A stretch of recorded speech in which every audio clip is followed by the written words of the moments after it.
Hola, espero se encuentren muy bien. Hoy voy a presentar la segunda videocápsula para nuestra clase de análisis de riesgo con el profesor Anthony Petzola. Mi nombre es Diego Zabaleta. El texto a presentar hoy se titula La imposibilidad de la Trinidad Imposible, el caso de Indonesia. Este documento analiza la experiencia de Indonesia a partir de la flexibilización cuantitativa del 2009 y el fenómeno denominado taper tantrum o rabieta de la reducción de estímulos que se dio en 2013. Pero para desarrollar este análisis primero vamos a entender la Trinidad imposible, un concepto que es transversal en el texto y fundamental para los autores. La Trinidad imposible es un trilema económico, es una situación en donde hay tres opciones u objetivos, pero son imposibles de llevar a cabo de manera simultánea. Siempre se consiguen dos al renunciar al tercero. Este trilema es de carácter macroeconómico y se presenta para los decisores de la política económica de un país. Está compuesta por tres objetivos. El primero, la alta movilidad de capital. El segundo, un tipo de cambio fijo. Y en tercer lugar, la política monetaria independiente y autónoma.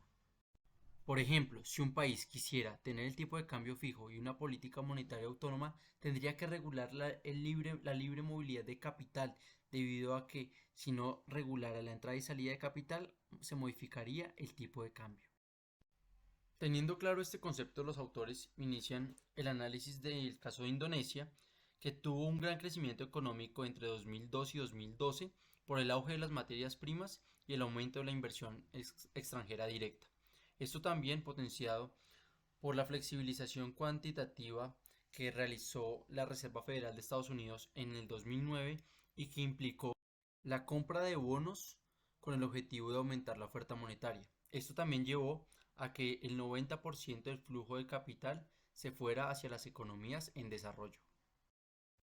En este contexto, ante la inminente llegada de capital extranjero, el Banco de Indonesia bajó las tasas de interés y procuró estabilizar el tipo de cambio, lo que generó un superávit en la cuenta corriente. Sin embargo, estas mismas acciones generaron un efecto contrario.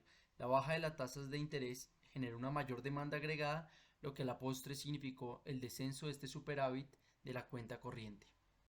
Este crecimiento económico de Indonesia, que inició en 2002 y alcanzó su punto máximo en 2012, empezó a tener problemas en el 2013 cuando la Reserva Federal de Estados Unidos consideró reducir gradualmente la flexibilización económica, lo que generó a la postre el efecto denominado como taper tantrum.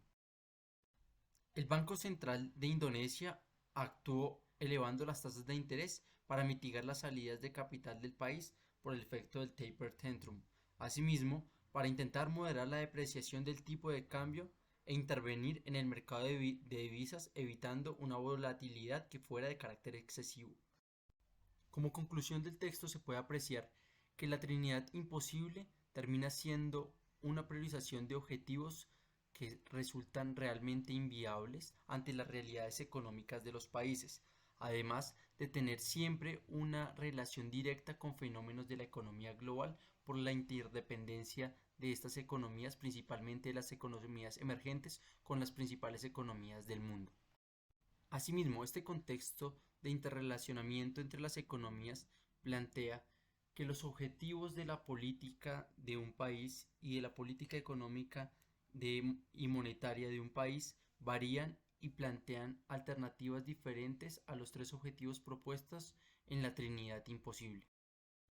Este texto nos plantea algunos elementos complementarios para el análisis de riesgo país, además de los ya señalados en otros textos, tales como el análisis de las políticas gubernamentales internas, los grupos y actores económicos relacionados en el país y los riesgos de conflicto armado.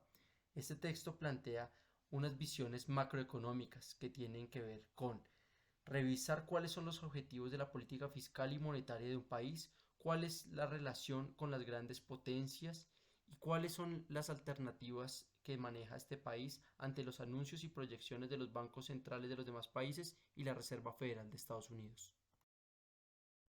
Además, pese a no ser siempre realizable, es fundamental para el análisis de riesgo país estar atento y monitoreando cuáles son las políticas de gobierno respecto a los componentes de la Trinidad imposible, es decir, estar atentos a cuál es la apuesta respecto al tipo de cambio, a la política monetaria y al libre movimiento de capital.